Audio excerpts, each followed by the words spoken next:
اللہ اکبر۔ عمر رضی اللہ کے زمانے میں مدینہ منورہ میں کسی کو دکان کھولنے کی اجازت نہیں تھی جب تک وہ تجارت کے پورے احکام سیکھ نہ لے۔ یوں نہیں کہ تجارت کتاب میں لکھی ہوئی ہے، وہاں دیکھ کے پڑھ لو تجارت کا طریقہ کیا ہے۔ نہیں، ہم تجارت کتاب میں نہیں دکھانا چاہتے، ہم تجارت کتاب میں دکھانا نہیں چاہتے، ہم تو تجارت بازار میں دکھانا چاہتے ہیں، تجارت بازار میں۔ ہم انصاف کتابوں میں یا قانون کی دستاویزات میں نہیں دکھانا چاہتے، ہم تو قانون جو ہے، ہم تو انصاف عدالت میں دکھانا چاہتے ہیں، انصاف عدالت میں۔ اس زمانے میں ایک بڑی غلط سوچ یہ ہے کہ بھئی علم تو کتابوں میں ہے، حالانکہ کتابوں میں علم کا ہونا کیا کمال ہے۔ حضور اکرم صلی اللہ علیہ وسلم کے زمانے میں علم کتابوں میں نہیں تھا، کتابیں بہت بعد میں لکھی گئی،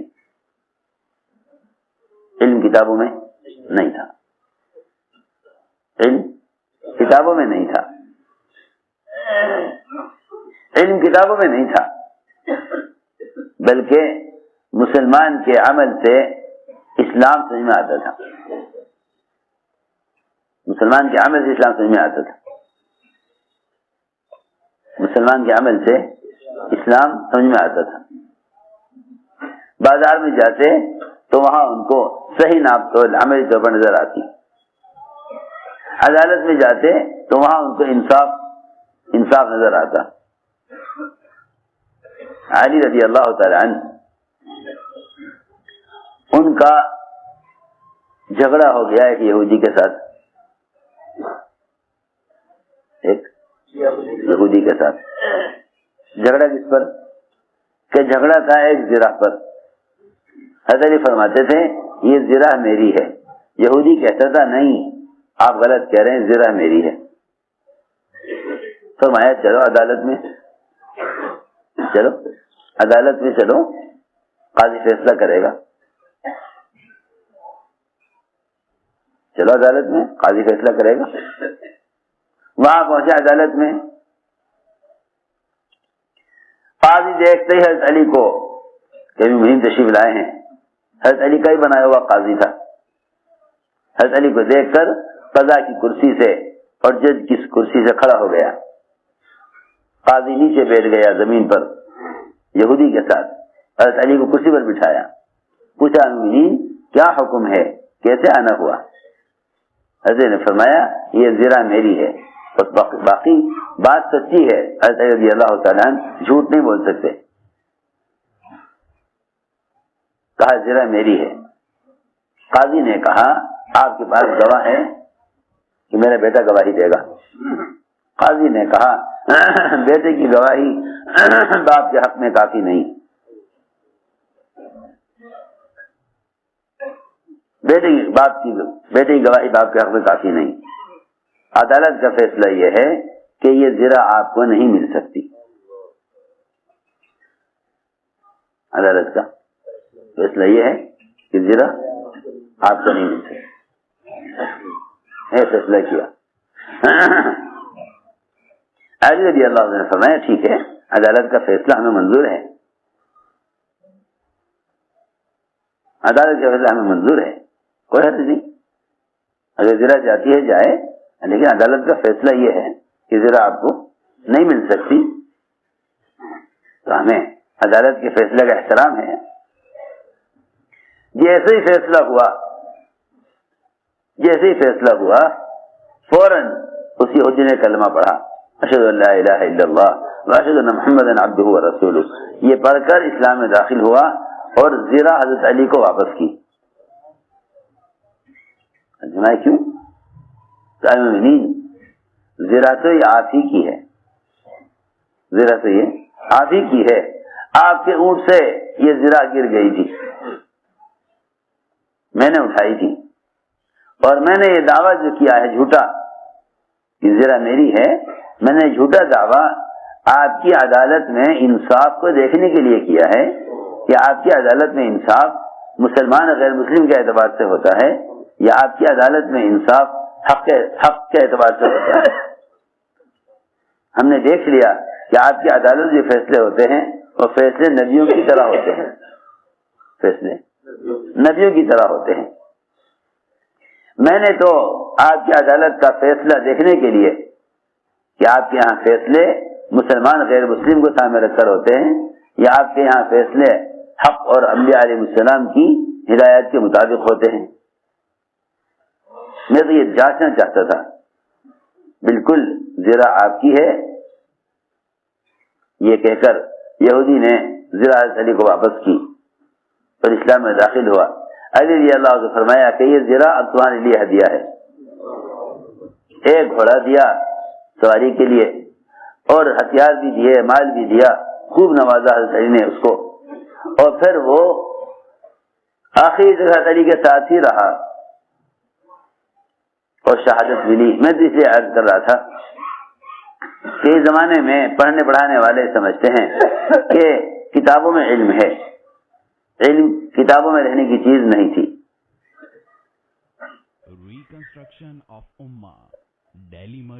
بلکہ عملی طور پر دنیا کے ہر شعبے میں عملی طور پر اسلام قائم تھا۔ ہم نے عرض کیا کہ یہ دو فریضے ہیں، علم اور ایمان، جس سے امت بہت غافل ہے، سب سے بڑی جہالت یہ ہے کہ اس وقت مسلمان دنیا کے فنون کو علم سمجھ بیٹھا ہے، اس جہالت سے امت کو نکالنا ہے، کیونکہ علم صرف اسے کہتے ہیں اللہ ہم سے کیا چاہتے ہیں، عمر رضی اللہ تعالیٰ عنہ نے سارا علم حاصل کیا، سب سے زیادہ حضور اکرم صلی اللہ علیہ وسلم کی منشا کو پہچاننے والے، سب سے زیادہ حضور اکرم صلی اللہ علیہ وسلم کی منشا کو پہچاننے والے، بلکہ یہاں تک ملتا ہے روایتوں میں کہ اگر سارے اہل زمین کا علماء کا علم ایک پردے میں رکھ دیا جائے اور عمر کا علم ایک پردے میں ہو تو عمر کا علم سارے علماء سے زیادہ ہے،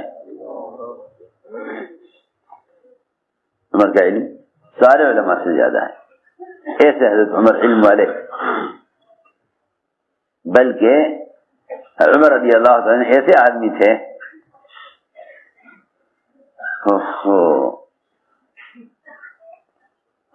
میں عرض کر رہا تھا کہ قبر میں زبان معلومات پر نہیں چلے گی بلکہ یقین پر چلے گی۔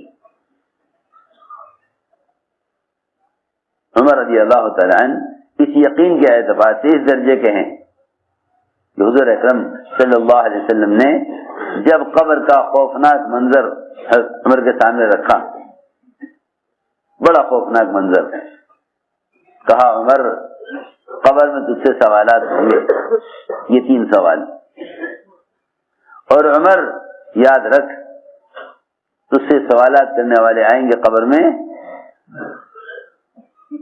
ان کی آواز بجلی کے کڑک کی طرح ہوگی، جیسے بجلی آسمان میں کڑکتی ہے ایسی ان کی آواز ہوگی، اور جیسی بجلی آسمان پر چمکتی ہے ایسی ان کی آنکھیں ہوں گی، اور اے عمر ان کے بال اتنے لمبے لمبے ہوں گے کہ ان کے پیر ان کے بالوں میں الجھ رہے ہوں گے، اور اے عمر ان کے ہاتھ میں ایسا ہتھوڑا ہوگا، اتنا بھاری لوہے کا ہتھوڑا ہوگا کہ سارے مینا کے حاجی مل کر اس ہتھوڑے کو ہلا بھی نہیں سکتے، اور وہ ہتھوڑا ان فرشتوں کے ہاتھ میں اتنا ہلکا ہوگا جیسے میرے ہاتھ میں یہ چھڑی ہے، آپ کے ہاتھ میں چھڑی تھی، آپ اس کو ہلا رہے تھے، میں اس طرح جیسے میں ہلا رہا ہوں اس کو، ایسا ہتھوڑا ان فرشتوں کے ہاتھ میں ہلکا ہوگا، لیکن حقیقت میں ہتھوڑا اتنا بھاری ہوگا کہ سارے مینا کے حاجی مل کر اس ہتھوڑے کو اٹھا بھی نہیں سکیں گے۔ اگر تو سوال کے جواب میں ذرا ہچکچایا، ذرا سوال کے جواب میں تو ہچکچایا اور صحیح جواب نہ دے سکا تو وہ تجھے ہتھوڑے سے ماریں گے تو خاک ہو جائے گا۔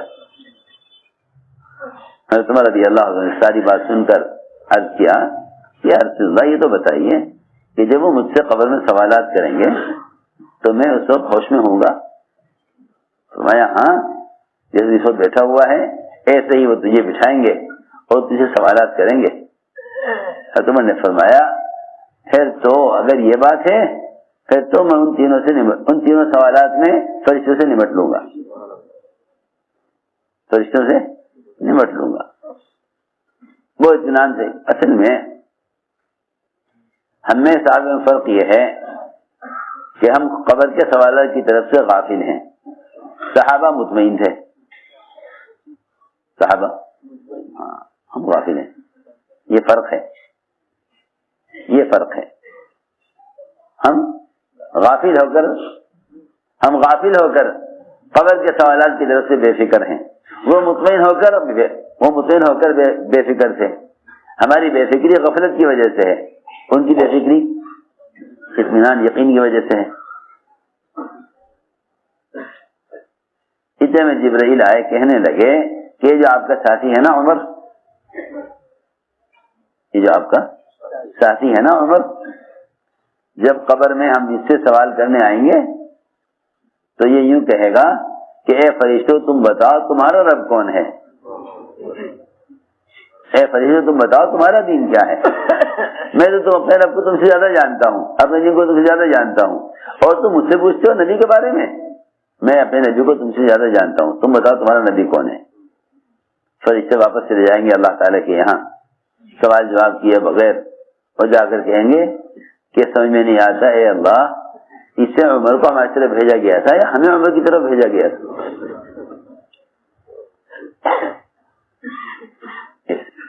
ایسے ہوتے ہیں امتحان کی تیاری کرنے والے۔ یہ تو بیچارے طلبا کتاب کی عبارت یاد کر لیں، پھر اس کا مفہوم سمجھ لیں، پھر کتاب بند کر کے امتحان میں جواب صحیح دے دیں، نمبر اول آ جائیں، اور پوری دن ہمیں پکڑتے پھریں کہ ہم بڑی صلاحیت والے ہیں، ہم بڑی استعداد والے ہیں۔ یہ کوئی امتحان ہے؟ یہ کوئی امتحان ہے؟ کیوں نہیں؟ اوہو یہ تو ذہانت کا امتحان ہے، ذہانت کا، یہ ذہانت کا امتحان ہے۔ جتنے امتحانات مدرسے میں ہوتے ہیں نا طلبا کے، اول نمبر سے پاس ہوتے ہیں اور ان کو تمغے ملتے ہیں اور انہیں سند دی جاتی ہے اور ان کی صلاحیتوں کے اعلانات ہوتے ہیں، اور لوگ کہتے ہیں ہاں جی فلاں صاحب بڑے باصلاحیت ہیں، انہیں ہمارے مدرسے میں بھیج دو۔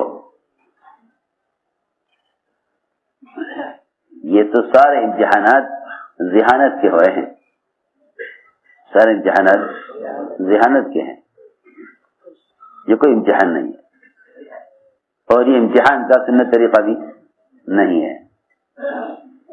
جی ہاں، مدرسوں میں کیا ہوتے ہیں طلبا کے امتحان،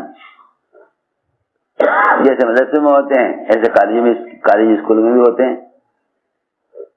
جی ہاں، وہ بیچارے دنیا کی کتابیں پڑھتے ہیں، پڑھنے کے بعد پھر انہیں ایک کمرے بٹھا دیا جاتا ہے، کتابیں ان کے پاس ہوتی نہیں ہیں، انہیں کتابوں میں سے 3 4 6 8 سوال لکھے دے دیے جاتے ہیں کہ انہیں حل کر دو۔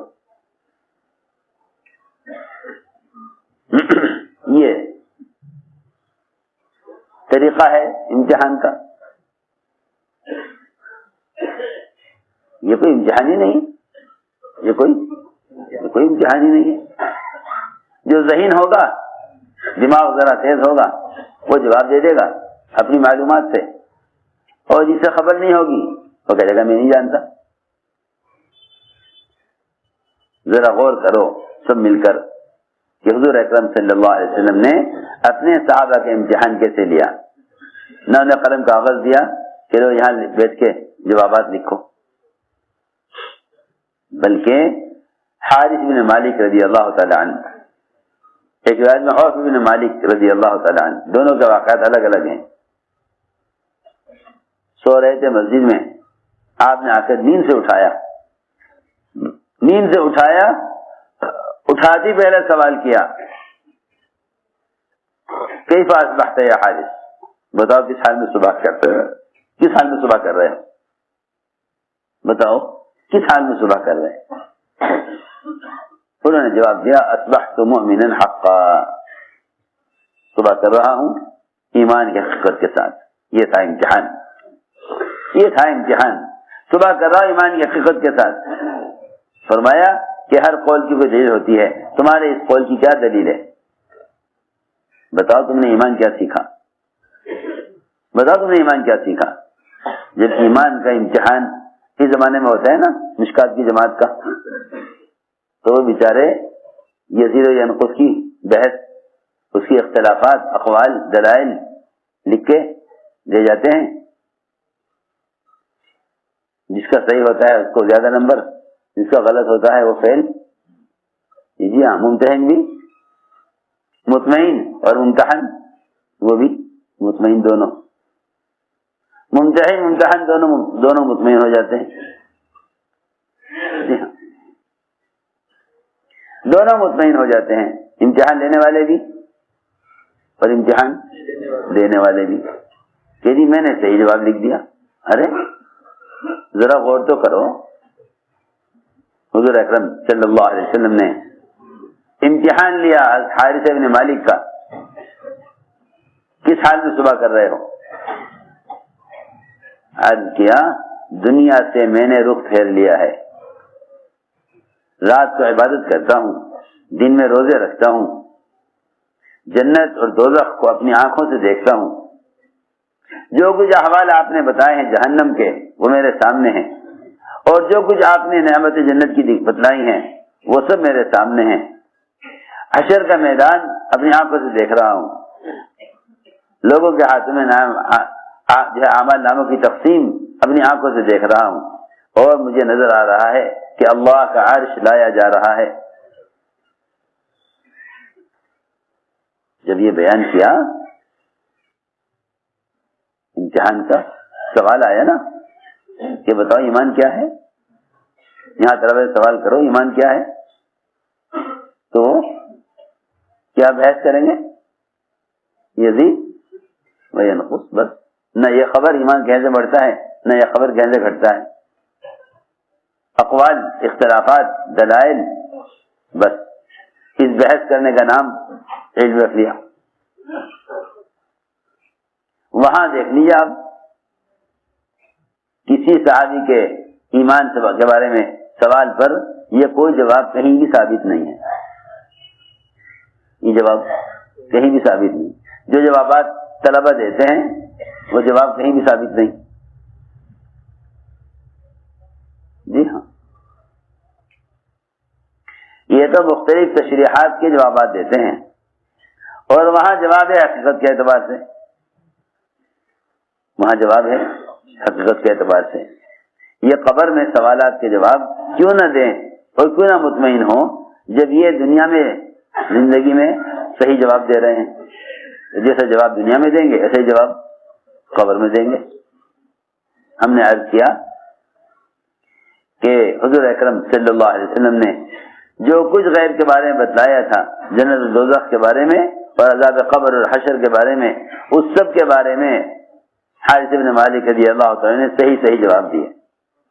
آپ نے فرمایا عرفت فالزم، تمہیں معرفت حاصل ہو گئی ہے، اس پر جمے رہنا، اس پر جمے رہنا۔ یہ نہیں کہا کہ تم ایمان سے فارغ ہو گئے ہو عمل کرتے رہنا، فرمایا اس پر جمے رہنا، کیونکہ ایمان اتنا جلدی نکل جاتا ہے مومن کے اندر سے جتنا جلدی بھگوڑا اونٹ اپنی رسی سے نکل کر غائب ہو جاتا ہے، اس سے جلدی ایمان غائب ہو جاتا ہے۔ ہم نے عرض کیا کہ ایک ذہانت کا علم ہے، ایک دل کا علم ہے، ایک دل کا علم، دل کے علم پر سارے اعضاء حکم پر چلیں گے اگر دل کا علم ہے، اور اگر دماغ کا علم ہے تو صرف زبان چلے گی، اس کے بدن سے نکلنے والے اعمال سے علم ظاہر نہ ہوگا، اس کی زبان علم پر چلے گی لوگ کہیں گے یہ بڑے علامہ ہیں. حضور اکرم صلی اللہ علیہ وسلم حجرے سے باہر تشریف لائے, ایک طرف بھیڑ لگی ہوئی تھی. آپ نے پوچھا یہ کیا ہو رہا ہے, بھیڑ کیسی جمع ہے؟ لوگوں نے کہا کہ یہاں ایک علامہ ہے, یہاں ایک علامہ. فرمایا علامہ کس چیز کو کہتے ہیں؟ صحابہ نے عرض کیا یہاں ایک آدمی ہے جو عرب کی تاریخ سے بہت واقف ہے, عرب کی کہاوتیں خوب جانتا ہے, عرب کی مثالیں جانتا ہے, اشعار کا بہت ماہر, بہت حافظ ہے, بہت سے اشعار یاد ہیں, عرب کے رشتے ناطے خوب جانتا ہے, عرب کی تاریخ سے بہت واقف ہے. یہ باتیں کر رہا ہے اور لوگ اس کے پاس جمع ہیں. آپ نے فرمایا ارے چھوڑو اس کو, ارے چھوڑو اس کو, آؤ بیٹھو حلقہ لگاؤ, ہم اللہ کے تذکرے کریں, ہم اللہ کے تذکرے کریں. سوچو, آؤ چھوڑو ان کو, آؤ بیٹھو ہمارے ساتھ, ہم اللہ کے تذکرے کریں. اس عالم, اس علامہ کے پاس تو وہ علم ہے جس کے حاصل کرنے سے کوئی فائدہ نہیں اور جاہل رہنے سے کوئی نقصان نہیں. میں اس لیے بار بار کہہ رہا کہ اس زمانے میں ہر آدمی کوئی بھی چیز سیکھ کر یہ سمجھتا ہے کہ جو معلومات میرے پاس ہیں دوسرے کے پاس نہیں, حالانکہ یہ کوئی چیز نہیں.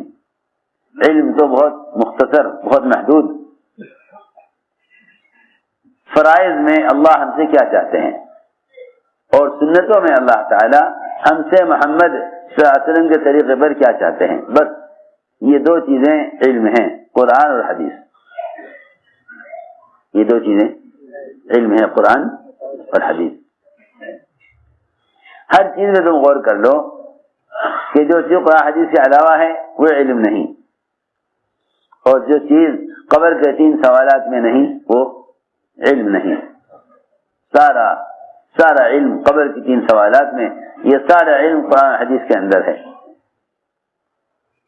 لیکن وہی بات ہے کہ زمانے کا مسلمان یہ سمجھتا ہے کہ دنیا کے فنون علم ہیں, انہیں علم سمجھ کر حاصل کرتا ہے, ان کو علم سمجھ کر حاصل کرتا ہے. اس کو میں عرض کر رہا تھا کہ عمر رضی اللہ تعالی عنہ اس درجے کے عالم تھے کہ فرشتے ان کی زبان پر بولتے تھے, فرشتے ان کی زبان پر بولتے تھے. جب اتنا علم حاصل کر لیا, سنت کو بھی سمجھ لیا, قرآن کو بھی سمجھ لیا, بلکہ اللہ تعالی سے کہہ کر حلال چیز کو حضرت عمر حرام کرایا کرتے تھے, کیونکہ وہ اس زمانے کے مسلمان تو بیچارے ایسے ہیں